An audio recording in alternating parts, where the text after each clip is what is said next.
I think that when you shift your perspective just a bit and you realize first that your clients are adults who are capable of making an informed decision about their own budget and their own bank account, which is none of your business. And second, if you are going to do this work for a long time and help a lot of people, you have to charge money for it. Then the act of charging for your knowledge, skills, and energy isn't the problem. It's the prerequisite. It is required for you to do the work well and to serve your clients in the way that they deserve. Welcome to Leaving Academia, Becoming a Freelance Editor, the podcast. I'm your host, Paulina. In 2019, I was a political science professor who was fed up with the stress and hostility of academia, not to mention the low pay. I left my tenure-track job and went from barely surviving to thriving as a freelance academic editor. Today, I own Acadia Editing Services, an editing and coaching business that brings in 6 figures a year.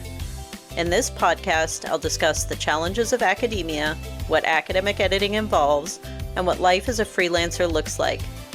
If you're willing to jump outside your comfort zone, it is possible to find joy, true flexibility, and a profitable and rewarding career as an academic editor. Thanks for listening. Almost everyone I've worked with initially feels uncomfortable asking people to pay them for their knowledge and skills. Some really common things that come up are things like, I've always given this information away for free. How can I ask for money for it now? Or another common challenge for folks centers on grad students. Grad students don't have money. I hear this all the time, and it's not necessarily true, by the way. People wonder, how can I ask them to pay me for my editing or for this advice that I've always given away for free? I'm Paulina, and this is Leaving Academia, Becoming a Freelance Editor. In this week's episode, I'm going to help you rethink those assumptions, and I'm going to explain where I think they come from. Spoiler alert, it's the cult of academia. I'm also going to suggest a way for you to shift your perspective on selling your services. And I think this will not only help you see that you deserve to be paid for your knowledge and skills, but it will also show you that getting paid for your time is actually the best way for you to serve your clients and help them achieve their goals. I also want to highlight here something I've learned after leading 8 cohorts of my program, Becoming an Academic Editor or Coach, BAE. And that is that the people who face their fears and follow the roadmap I give them step by step, they all end up arriving at the same realization. When they show up and they do the work for their clients don't feel taken advantage of. They feel grateful, genuinely, sincerely grateful, because those clients know that they wouldn't have reached their goals without their editor or coach's help. That, my friends, is not a sale, that's a service. And by the end of this episode, I hope you'll never think about the two of those things as being separate ever again. Let's dive in. So first, let's explore, where does this gross feeling of being salesy actually come from? Now, I want to suggest that what makes you feel uncomfortable is not really the selling itself. It's about your identity. So think about everything that academia has trained you to do. You hold office hours and answer countless questions over and over again for free. You give detailed feedback on written drafts for free. You mentor students at 10 p.m. over email or even over text message for free. You review other people's writing, maybe your colleagues' writing for journals or other submissions, and you do it all for free. Sharing your knowledge and your expertise freely is something that you do so often that it's become part of who you are. It is baked in to what it means to be a good academic. But let's pull back the curtain on this system that has convinced you to keep giving your labor away for free. I want to look at both universities and publishers just briefly before we go on to examining the selling process and working with clients, because I think that both universities and publishers have been taking advantage of you. Yes, you earn an annual salary from your college, but is that salary increasing along with the growing job requirements? No, not at most schools, not from what I hear. Is it even keeping pace with inflation? No, many universities don't have COLAs. They certainly don't have merit raises. Even when you get tenure, you might look at a $2,000 raise or something like that. Tiny, considering the amount of work that you're putting in. That means that all this extra work you're doing, because that's what quote unquote good academics do, is really just unpaid labor that the university is extracting from you. So let's go back to the selling piece. You may not be asking your students to pay you, but the university certainly does. And we all know that tuition rates are rising. It's making it harder for lower income students and families to afford college. This is not new. And so where is that money going? And those increased tuition dollars, where is that going if it's not into your paycheck? The university isn't shy about selling to students and raising their prices.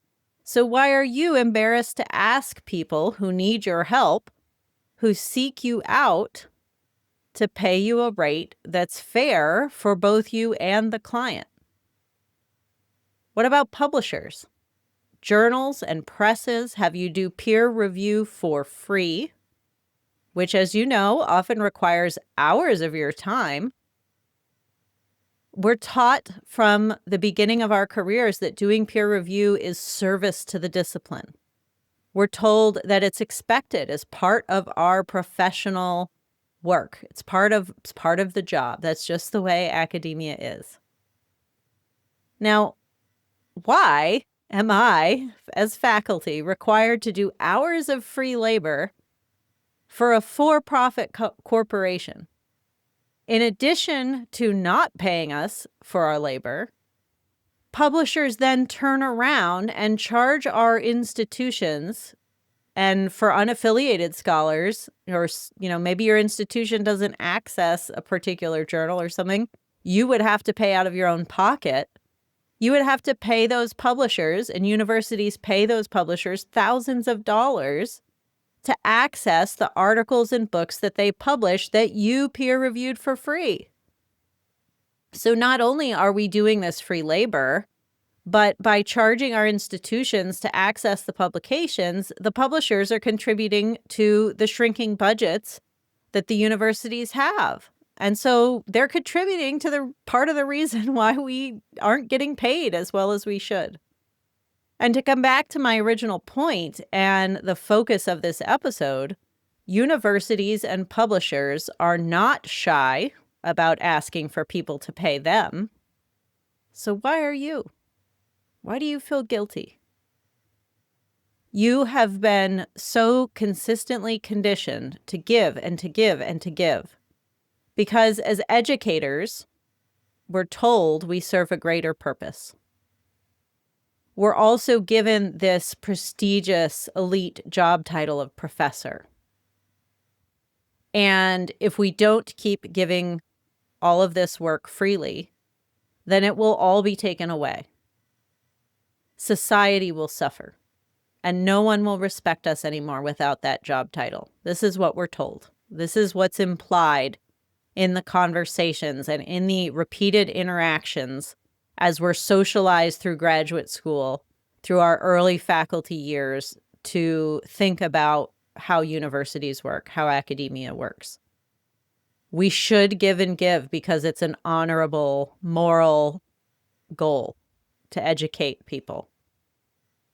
And you get this title, you're a professor. That makes you feel really good inside. It made me feel really good when I was a professor. It made me feel special. And if we don't keep doing this work, it'll all be taken away. And so when someone like me comes along, who's been there, who's learned the lessons, who's gone to the other side, and I tell you to put a price tag on your knowledge and your time and your energy, and I tell you to charge what you deserve, to charge what you're worth, that can feel like betrayal. It can feel like finally charging for your knowledge and skills is counter to everything that you've always been told to value. Maybe you feel like charging for your services means you're becoming someone you never wanted to be. One of those people, those selfish capitalists. I mean, what the heck is a university and a publisher if not selfish capitalists? So we're told that we're wrong and we're bad and we're immoral and unethical if we want to be paid more, if we want to be paid fairly. But universities and publishers are far worse than anything we could ever do. And so here's what I want you to notice about this. This discomfort that you feel around charging for your time and your knowledge isn't coming from the act of selling. I bet that most of you listening feel that it's the act of selling. It's the having the conversation with the person who inquired about your services, about how much you charge and how they can pay you. That's what scares you the most, isn't it? The act of having that conversation of selling. But what I want you to understand, what I want to sink in this conversation is that the act of selling isn't the problem. The act of selling really isn't the uncomfortable thing. That discomfort that you anticipate, the discomfort that you assume you will feel when you try to sell a service or an offer, comes from the gap between how you've been socialized for decades in academia and what I'm asking you to do now to charge for your services. There is a gap there. You have this existing belief about what it means to be paid for knowledge transfer, right? For sharing knowledge with the world. You have an existing belief that has been implanted in your mind for decades, that that's a bad thing to be paid for sharing knowledge with the world. And then I'm asking you to come over here and ask for money. And so that creates this gap. That's the discomfort, is how do we get from point A to point B? And you don't know how to do that. That's not a moral problem, right? I think that if I had a conversation with you and said, do workers deserve to be paid for their knowledge and labor? You would say, absolutely. Right? If we took out the academia part of it, the education part of it, if I asked you, do K through 12 teachers deserve to be paid for their time and labor? You would say, absolutely. And so this is, I think, a key point, and why I'm hammering on it is that this isn't a moral question. Being paid for your knowledge and labor is not a moral issue. You believe that. You believe that to be true, that is a good thing. And so the problem that we need to overcome, and which I'm going to try to help you do in the rest of this episode, is to close that gap between what you've been told is true about yourself and your own job right now as an academic, as a professor, and the act of actually exchanging money with people for those services. The act of actually being paid what you deserve by clients who want to hire you. Okay, stick with me. I know that changing your mindset is uncomfortable. I know that trying to close this gap is uncomfortable. Making this transition in your identity from respected professor who shares knowledge for free to entrepreneur who's paid well for their knowledge, skills, and decades of expertise, making that transition is uncomfortable. I get it. I've been there. And I'm going to tell you that the best way to do it, perhaps the only way to make that transition, is to just do it, is to take action. Okay? You probably have a little voice inside your head that sounds something like, who am I to charge for this? Who am I to ask people for money? Or maybe you think this feels wrong. Knowledge should be free. And I get it. I mean, those ideas, I completely understand where they come from. But that's the point I want you to take away from this conversation is those ideas are planted in your head. They're not reality. They're not truth. They were installed in your mind by a system that needs you to believe those ideas, to believe those assumptions about the world. They need you to believe this because they need you to keep giving and giving without getting enough back. That system of higher ed relies on your overwork. It relies on you being underpaid. It relies on you continuing to give more and more and more without demanding fair compensation, without leaving, without deciding that you're not going to put up with this anymore. Why are so few schools unionized? That is exactly why, right? When you believe that overwork and underpay is normal and that it's just the way academia is, you accept it and you don't try to change the system. You don't leave. You stay a cog in the machine. I'm not a Marx scholar, but I feel like there's got to be some parallels there, right? Are there any Marxist critiques of the academy? I would love to know this. I would love to read this. Or maybe there's some podcast episodes where people talk about this. Send me a DM, leave a comment below. Let me know if you know of anything like this, because I think it's true. When you decide to start your own business, whether you're leaving academia or you're doing it as a side hustle, you don't have to operate like this anymore. You don't have to be a cog in the machine. You don't have to accept the scraps. You get to run the system differently because you design the system. If you hire a virtual assistant, if you hire a marketing assistant, whatever, you get to pay them whatever you want. You could pay them fairly. You get to decide what your work hours are. If you're going to set boundaries around family vacations or dinner time or your kids being sick or whatever, you get to decide. You get to design a system that is fair for you and that's also fair for your clients. And so if this gross feeling that we get when we think about putting a price on our skills comes from our identity, then the antidote to that is reframing the way that we think about selling. Selling is just information transfer. You know that something exists that could help someone. They don't know that this solution exists yet. So selling, or the sales conversation that you have with them, is just the act of telling them about this solution. You're not being pushy. You're not trying to get someone to hire you if they don't really need your help. Most of the time, they've sought you out. They've sent you an email. They've sent you a message saying, hey, I heard you're doing editing now. Can you help me? And so the sales conversation that you have with them is just telling them about the solution that you have to their problem. There are people out there who right now, and I bet you know them, and they're saying, how am I ever going to find time to write a book? I can barely keep my head above water right now. How am I going to finish all this writing? Maybe they need an accountability partner.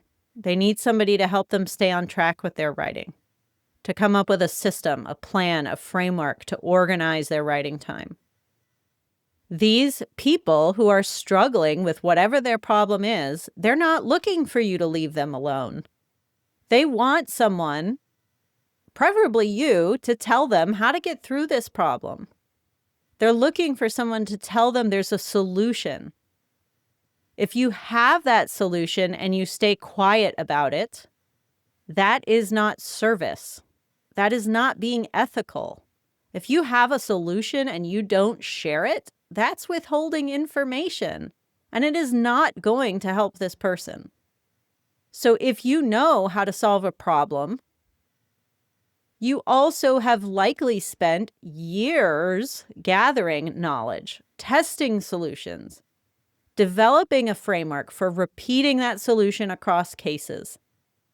And when you developed this solution, it wasn't probably with an eye toward selling the solution. You were just trying to solve the problem for yourself. But the reality is that you've invested a lot of time and energy into developing that solution. Whether it's your writing and editing skills, whether it's your strategy for building a consistent writing schedule, whether it's the work you've put into learning how to write an academic book proposal, to learning how to excel in the job market, to learning how to create an interesting and influential keynote address or conference presentation, a poster, data analysis, whatever it is that you want to do, you have probably spent years figuring that out and creating a system for how to do this thing over and over and over again successfully. Why should you give that away for free? That system, that framework, that knowledge, that is your IP. That is your intellectual property. You put in the years of work to develop it. You should be compensated when you share it with someone else. So let's make this a little more concrete. I want you to think about a real person whose work changed because of how you supported them. Maybe it was a dissertation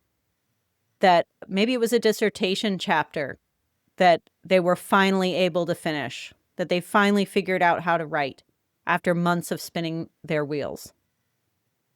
Maybe it was a scholar who'd been sitting on a book manuscript for 3 years and finished it in 6 months once someone was in their corner and was holding them accountable and giving them a plan and a framework for getting it done. Maybe it was a grad student who walked into their dissertation defense terrified and walked out with a high pass because of the work that you did with them. Would any of those people have found their way without you? Maybe.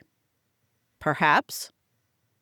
But I'm pretty darn sure that it would have taken them another semester, another year, maybe more, maybe several years of continuing to struggle. But they probably would not have been able to accomplish that goal as quickly or efficiently or as effectively by themselves. You are not only providing the framework to help them solve their problem, you're reducing their stress, you're building their confidence, you're being their ally and their cheerleader along the way. You are their safe person to go to where they can be vulnerable and admit their weaknesses and their challenges without worrying about being judged or shamed or criticized. And by working with you, they are shortening the time it takes for them to achieve their goal. And so the sale, the moment that they say yes to working with you, isn't a transaction. It's the moment when they tell you that they're struggling and that they want you to be the person who helps them. That is what a sale is in this business. They come to you and they say, Paulina, I can't do this alone. I had a client who I've worked with before who contacted me the other day. She's got a book that is about to be published, and it's been typeset, and the press did a really terrible job typesetting it. And she said, Paulina, I hate PDFs. I don't know how to edit them. I need help. I can't do this. I have too much on my plate. Please help me. And so I looked through it, and I came up with a quote that reflected how much time I thought I was going to spend on it. And I said, sure, I can take care of this for you. Don't worry about it. Let me take that off your plate. And I did. And she was grateful. She was so grateful to not have to stare at a PDF file, wondering how to add comments and strike-throughs. And the press still screwed everything up. So we went through multiple rounds because they weren't. Anyway. But the point is, the client was grateful that she didn't have to expend her very limited mental and emotional energy on this project. She was grateful to hand it over to me. And so the moment that she reached out to me and said, Paulina, I need your help. And I said, I'd love to help you. Here's what this is going to cost. That's not a transaction. That's her reaching out and asking for help and saying, I would rather pay you money to take care of this for me so that I don't have to tear my hair out trying to do it myself. That's service, people. That is service. And this is somebody who has come back to me multiple times and paid me a lot of money to handle these kinds of things for her. And because for her, time is more important. Being without the stress, without the emotional struggle. It is an emotional struggle for her. She's poured so much into her writing and into her books, and the press screws something up. And it's hard for her. It's an emotional thing for her to stare at her book that she's worked so hard on and try to figure out how to fix the mistakes that they created. And so I said to her, let me handle it. Let me take care of this for you. And she would rather pay me than have to go through that emotional, stressful struggle. Okay? That's not extracting something from someone. That's not scamming someone. That is connecting with someone. That is understanding what she needs, what she desperately wants to not have to deal with in this situation. That's taking that stress off of her. And when you have somebody who's reached out to you, they already need you. They're already struggling, and they're asking for your help by contacting you. Service-based selling is about helping someone make a decision that they're already circling. They already know they have a problem. They already want the help. You're just showing them your version of the solution. Do other people have other versions and other solutions and other frameworks? Of course. And this person is probably an educated consumer. They may be looking at other options, but if they reach out to you, they want to know, what's your version? How are you going to help me? And so that sales conversation is, again, it's an exchange of information where you say, here's my framework. Here's how I would go about solving this problem. And yes, here's what I'll charge. And you're giving them an opportunity to say yes. You're not forcing them into anything. Your clients don't feel taken for a ride when you do good work. They feel grateful. That sincere gratitude is the clearest signal that the sales conversation that happened between you wasn't a transaction, it was a service. And it was the beginning of a mutually beneficial relationship. Now, here's something that might surprise you. You already know how to sell. You've been doing it your entire academic career. Every grant proposal you've ever written, that was a sales document. You had an idea, you believed in it, and you made a case for why somebody else should invest in it with real money. Every job talk that you gave was a sales pitch. You were pitching yourself. Every time you respond to a peer reviewer who wants to reject your paper, you're selling them on why you're right, why they should publish the paper. You're making the case for them to say yes. You know how to make a case for something you believe in. That skill doesn't disappear when you start a business. It is just operating in a new context. The only thing that changes is who's sitting across from you. Instead of persuading a grants committee or a journal editor, it's a potential client. And I mean, honestly, like, if we're going to put in the work to persuade a grants committee to fund us, or a journal editor to publish us, or a job search committee to hire us, they're benefiting in some way, right? That's not really service-based selling, though, right? We are persuading all these people to do something that primarily is going to benefit us. And so we've done that for years without any qualms, without any saying, oh, well, I'm worried that I'm going to swindle them somehow. What if I land this academic job and I'm no good at it? I feel guilty for asking them to hire me. That's ridiculous. That is absolutely ridiculous. Nobody says that. So if you know that you can help an individual client in your business, if you can help a grad student to just finish their dissertation and graduate, the benefit is truly for them. Yes, they're paying you, but who's getting the better end of that deal? It's almost always the client.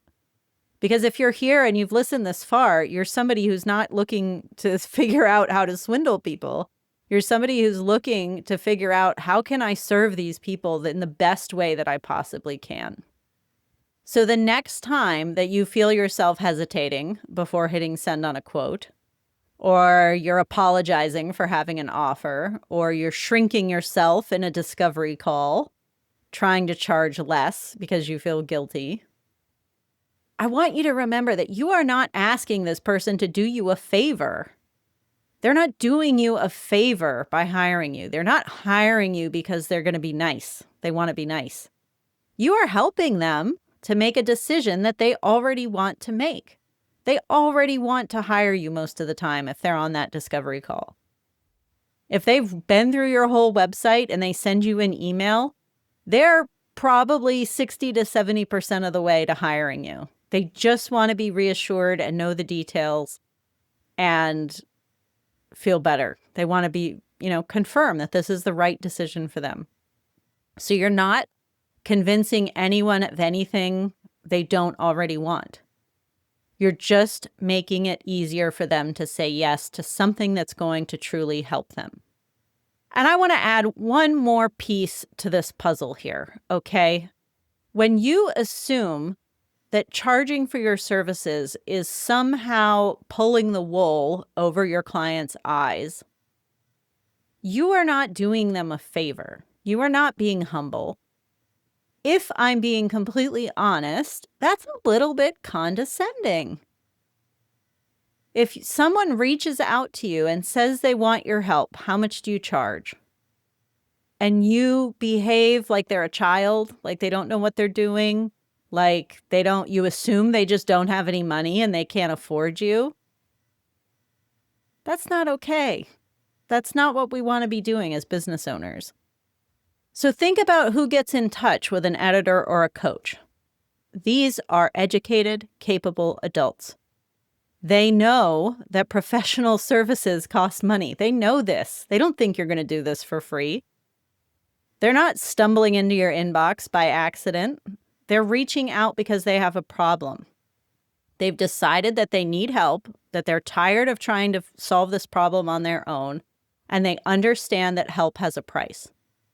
When my client, who was struggling with the PDF proofs, emailed me, it's because she had tried, probably for hours, to fix these problems on her own. And she said, I don't want to do this anymore. I'm going to email Paulina. And she knew that I was going to charge for it. I think she even asked me, what would the cost be? And so she knows, they know. This, you're not surprising them by saying, oh, by the way, this is going to cost you money. And so when you respond to their inquiries by hedging or by discounting your rates or giving your expertise away in small snippets for free because you feel guilty charging for it, you're not protecting them. You are treating them like they can't handle a straightforward professional relationship. They're adults. They're accomplished professionals. You don't need to protect them, especially when you know that you're not someone who sells snake oil. You really do want to help them. And here's the other side of that coin that I think is really important before we wrap up this episode.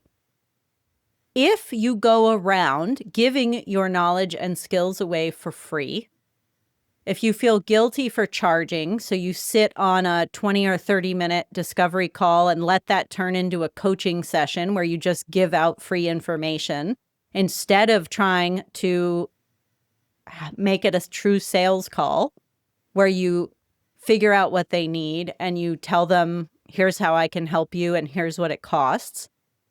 If you just feel guilty and you end up giving away this information for free, that's a disservice to your clients. The people who come to us have big problems. Trying to finish your dissertation is, for many people, an insurmountable task. Trying to write an academic book is, for many people, an insurmountable task. These are big, big problems. You are not going to help this person solve their problem in a 20-minute discovery call. You're not going to help them solve this problem with your little snippets of free content. To serve the client at the level that they deserve requires hours and hours of your time. Often it requires weeks or months of a coaching relationship, of an editing relationship, of your time and energy. You cannot give a client the level of sustained attention, guidance, and support that they truly need and deserve if you do your work for free.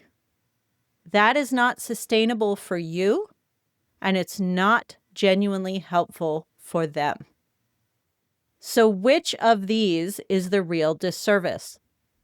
In scenario 1, you assume that your client doesn't have the money to pay you, even though they sought you out knowing that you charge for your services. And yes, this applies to grad students too.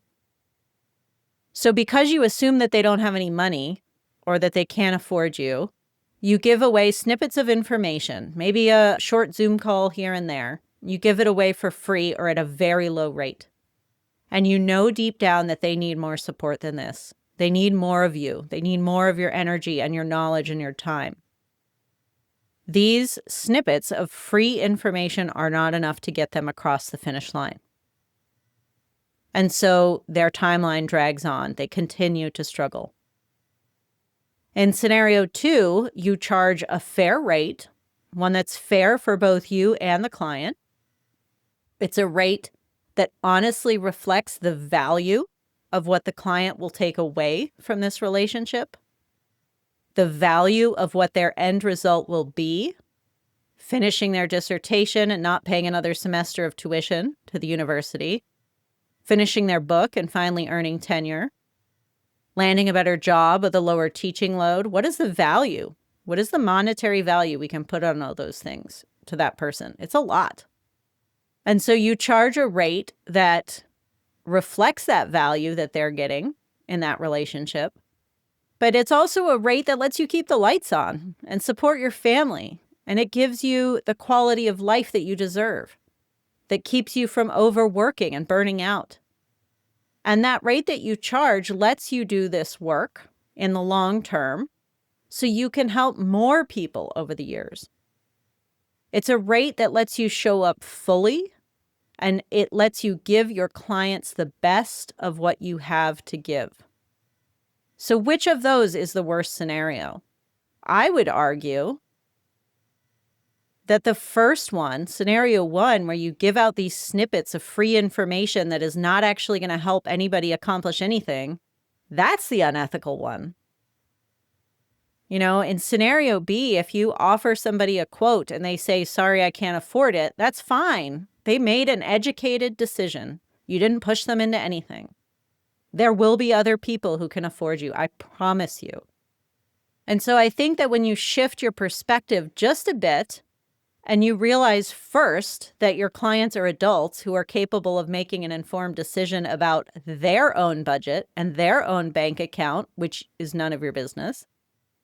And second, if you are going to do this work for a long time and help a lot of people, you have to charge money for it. Then the act of charging for your knowledge, skills, and energy isn't the problem. It's the prerequisite.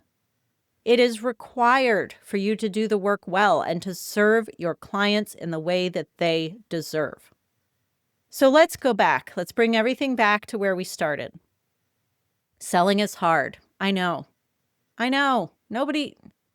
guess there are some people out there who like it. I don't like selling either. You know, I wish that I could just talk to you on this podcast about how great BAE is and that you'd all just sign up. But that's not reality, folks. Those of you, maybe there's some of you out there who've been listening to this a long time and you've been thinking, oh, I wish I could join, but I'm scared it's not going to work for me. And sometimes we have to have a conversation one-on-one on Zoom. I chat with a lot of folks who are considering enrolling, and I have to remind them that you are smart, you are capable. And I've seen it with over 100 people now in BAE. If you just follow the roadmap, if you just do the steps and you trust the process, it works. And I have to have that conversation over and over and over. That's selling. I'm selling the program. But it's also reminding you of what you're capable of. It's reminding you that I can help you, that I have a framework that works. And that's what you have to do in your sales conversations, even though it's hard, even though it makes you feel uncomfortable. But again, what we started off talking about is, why is this uncomfortable? It's not uncomfortable because the act is unethical. It's not uncomfortable because selling is wrong. It's uncomfortable because academia has convinced you for years that you should do more work for free because it benefits them. And normally I talk about higher ed, but let's absolutely lump the publishers into this conversation. They might be even worse than colleges. And so think about that gap. Think about what I said, that you are told one thing for years and years and years, and you come to believe it. But really, we need to pull back that curtain and think about who is benefiting from that relationship. It's not even your students. What do they get, like an extra Chick-fil-A or something at the campus when they raise the tuition dollars? Like, it's not the faculty. It's not the adjuncts who are living paycheck to paycheck and contract to contract. It's the president, the VPs. Anyway, you know all this.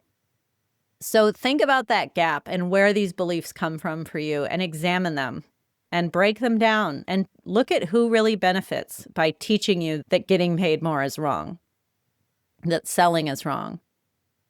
Think about what your clients are really needing from you when they reach out and they ask you for help. They don't need you to be their parent to make sure they're spending their money wisely.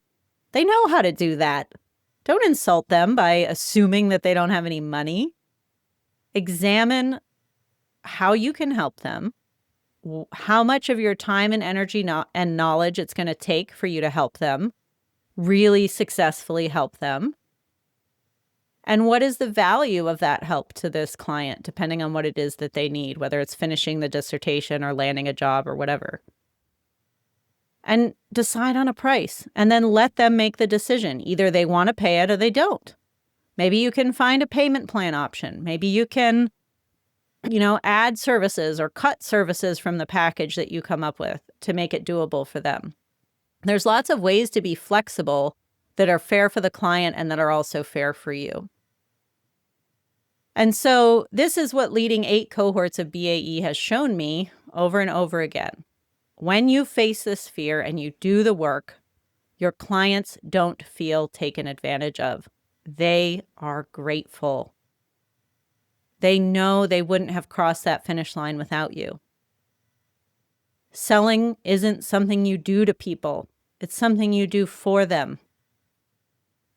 And the editors and the coaches who internalize this, who understand how much they really can help their clients, who stop apologizing for asking for money, those are the ones whose clients get the best results, because you are then fully present in the relationship. You are fully invested in the work that you're doing with your client, and you are fully compensated for that work, which you deserve to be. You've spent years gathering knowledge and testing these strategies and designing this framework and this solution to these really stubborn problems that hurt a lot of people. You're allowed to charge for that solution and that support. And the people out there who need you, they are counting on you to stop hiding it. If you're ready to stop giving your expertise away for free and start building a business around it, go to acadiaediting.com/map. That's where you'll find a free workbook to help you figure out how to turn your academic expertise and skills into offers that you can sell without feeling gross. And if you already have an academic business and you want to grow, go to acadiaediting.com/studio and join our community mastermind of academic entrepreneurs who are growing and scaling together with systems that prevent you from burning out. I'll see you next week. If you're unhappy in academia and you think you might be a good editor or writing coach, check out my course, Becoming an Academic Editor. This digital course is paired with a 12-week group coaching program to support you through your decision to leave academia or not, and to start building a profitable and rewarding academic editing business. Learn more by going to acadiaediting.com/become an editor. Thanks again for listening. I'll see you next time.